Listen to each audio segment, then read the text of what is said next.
to Drunkle Rob's Kitchen. Today is going to be the first kind of triple feature meal. I normally make a drink to go with the food that I make, and I also make other things to go with that as well, like sides. So I wanted to make kind of these taco wraps that are gout friendly, but I also want a sauce to go on it, mainly salsa, which kind of hard to find here, and the salsa they have is so salt heavy that I wouldn't recommend it for anyone, let alone people with gout. And then I'm also going to be making a lemon lime tea drink. I've already done a lot of the cutting and prep work, so I can just show you what goes where. And we're going to start with drink first because these ice cubes are time sensitive. So first I'm going to break up my ice tray here. Dump about half a liter of ice into my tea here.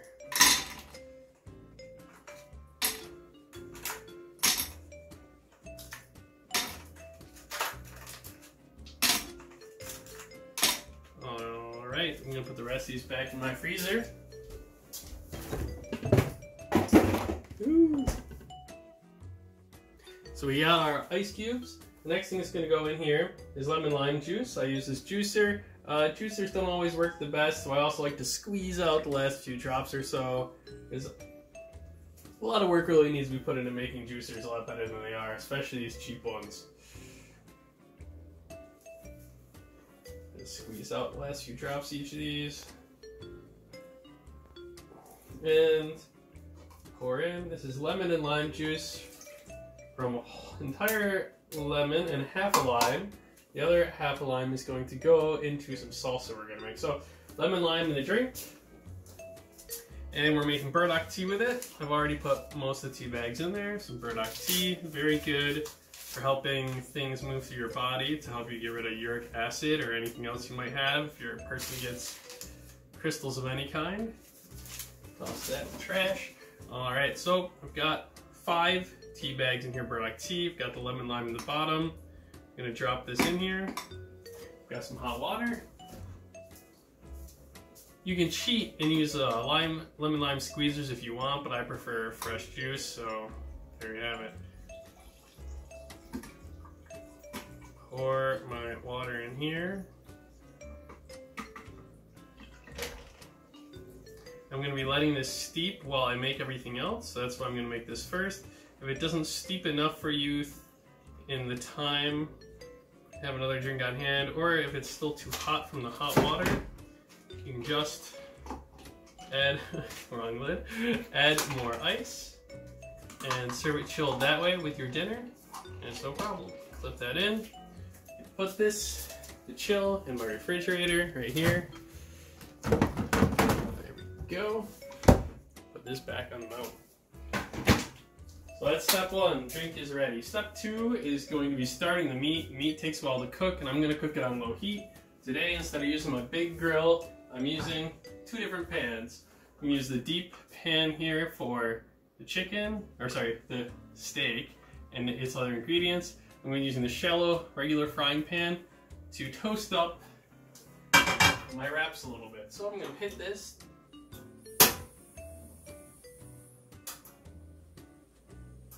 Medium low. Let that get warm for a second.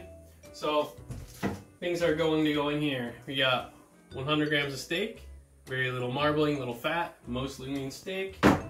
And I've got here 1/3 of a zucchini cut into sticks, half of a decent sized onion, and 1/3 of a red pepper and 1/3 of a yellow bell pepper as well.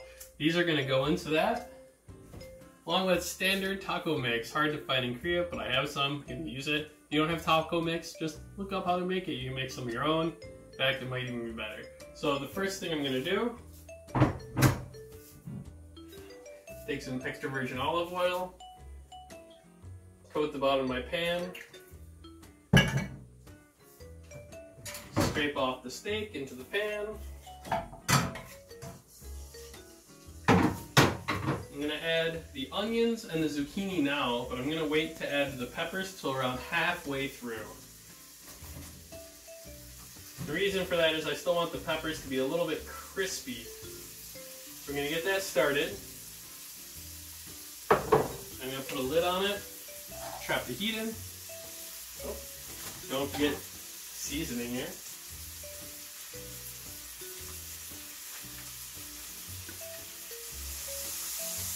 Mix that in.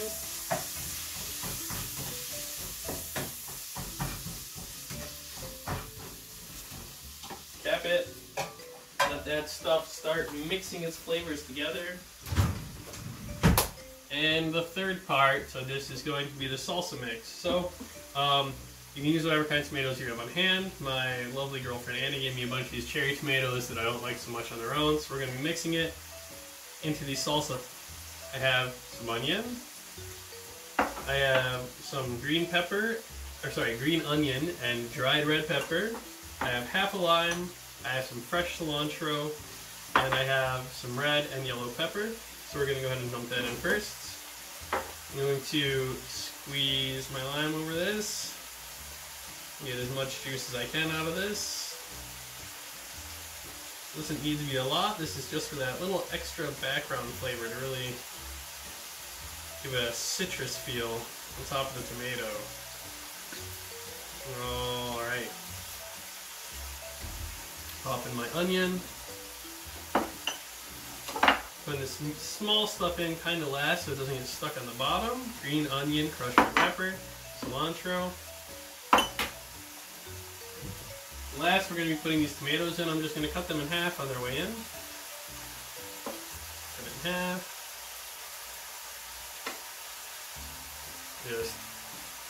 This is the main ingredient, so you want a lot of tomatoes. I want to probably be about half the mass. Luckily I have quite a few, so I probably have more than I need.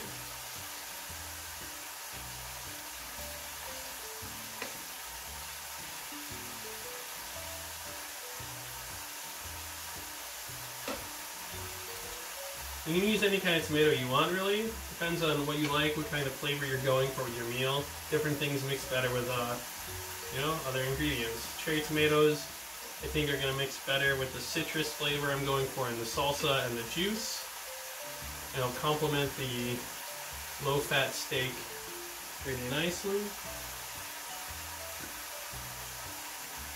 Alright, so there we go. About half of the mass in there is the cherry tomatoes.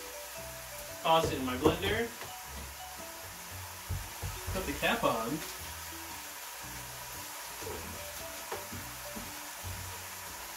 And grind. Alright, so when you do that, you saw it jumping up and down maybe in the fast forward there. When it finally stops and bouncing stuff up and goes to a smooth pulse, you want to stop. You don't want to over chop it up, so once it's like stops hopping things around inside, stop. Alright, stir up our slow cooking meat here.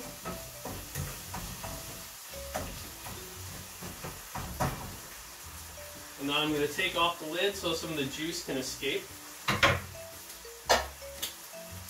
Got these nice little wraps I'm going to use. Only downside of this meal is it makes a lot of dishes. Unfortunately, my lovely Annie is not coming tonight, so I get to do them all myself. Alright, so these little wraps. I suggest you look for wraps that have the lowest salt content you can. If you can make your own wraps, you can do that too. I didn't feel like doing that as well tonight. If you do make your own wraps, I suggest strong flour, low sodium or sodium replacement. Alright, so wraps. We're going to take in our other pan.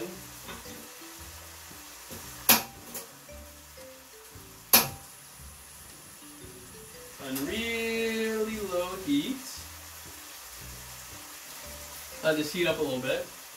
And this already has all the things that I want in it. This is basically just to warm her up. So we're going to warm it up a little. Just stick butter on the pan. You don't need a lot. And I'm only going to have one side buttered, which is going to be the side that ends up inside the wrap. So basically I'll butter side cook, second side, then take this off onto the tray for cooking, or sorry, for serving to eat.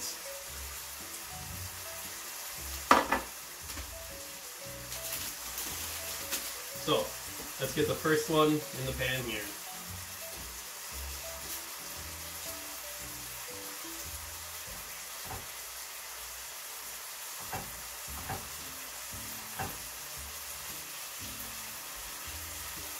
So while that's warming, we can keep an eye on our meat after that point.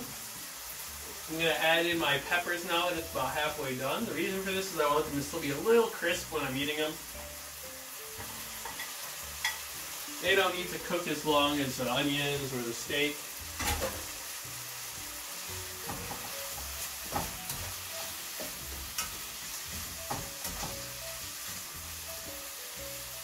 Alright, while that's going,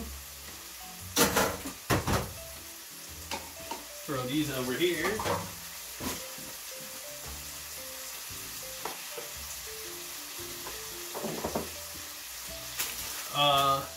Green onions for the one thing. We're going to put that over here for now. Let's talk about what's going to go onto these tacos or wraps, if you will. So this has a nice mix of spinach, arugula, cloves, and I still have some leftover sprouts from here. So I have white and red sprouts, and there are also these purple sprouts in this one. So these are going to be going on the wraps once they're ready.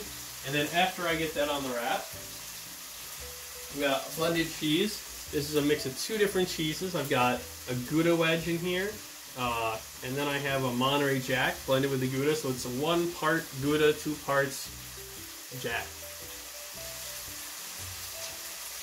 So these are the ingredients you're not going to cook, and then also not to cook, sour cream. If you live in Korea and you're watching this, Lotte Mart has sour cream now. You can buy it there.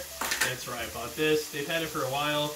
Every place else seems to still not be on the sour cream bandwagon, so that's where I found it. Cilantro is also a little difficult to find.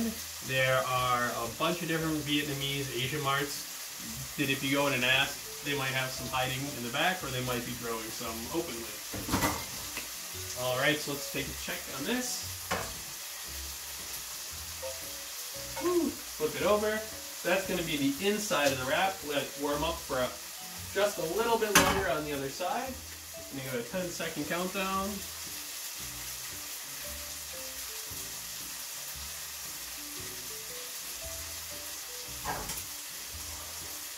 Toss it in here. Boom. Butter. Again. Just going to make a little circle, just enough for the wrap to go onto. Bam. Stir my meat up.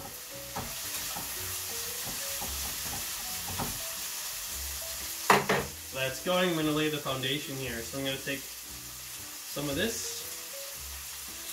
I like this bowl because it's kind of like trenchy. I can stack this in here and get it going. There are greens. Greens are great for you.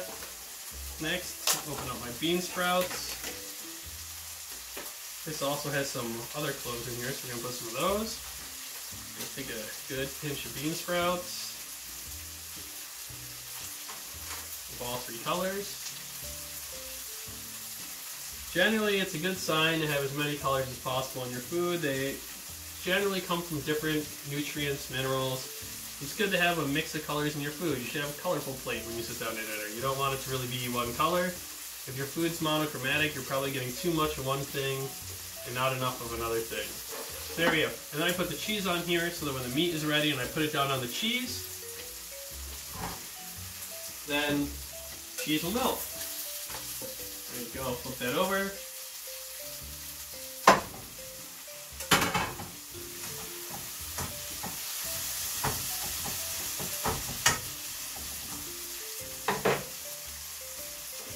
Slide this up. Second guy in here. Butter.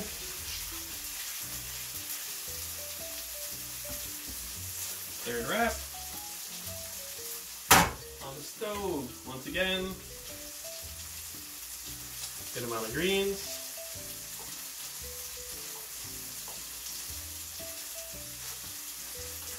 These cloves. Some of this guy. Alright, now I'm diving into the new sprouts I got. Hopefully the flavor is pretty consistent. These ones weren't that old, I just didn't use them all. The last meal that I made. I like a good amount of cheese, so if I have extra, it's alright. I'm going to make some breakfast burritos tomorrow, so take my last one, flip it over.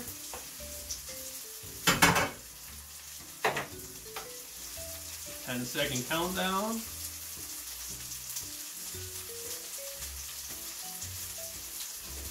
Kill the heat on that guy. Looks like I'm gonna be making this one on the countertop. That's all right. All right. Let's try and bring everything out with it. All right. The greens on there. Cloves. Sprouts.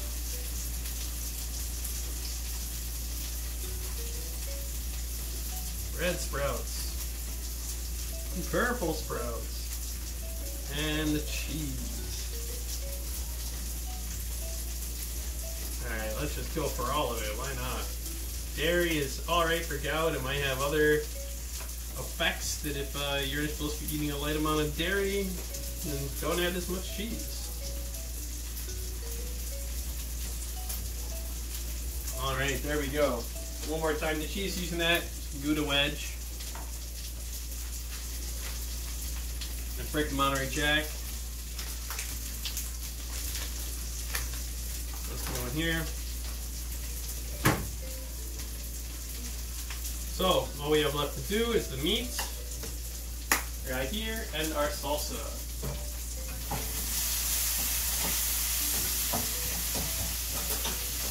Alright, I'm going to let you take a close-up look at this. So, steak, not overcooked. Onions caramelized. Peppers still crispy. Zucchini well cooked and soft. I'm going to put this in thirds on that cheese so it melts it. Trying to not scoop the grease out here though. I'm trying to leave the grease in the pan. It's one of the reasons to use this nice deep pan. That's alright. Oh yeah, smells fantastic. So, there we have it. Topping time.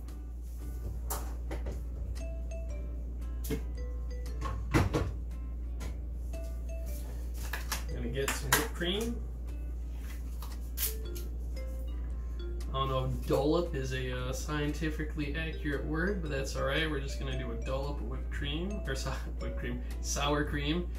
Funny thing, first time I came to South Korea, definitely got a lot of whipped cream on things that were supposed to be sour cream.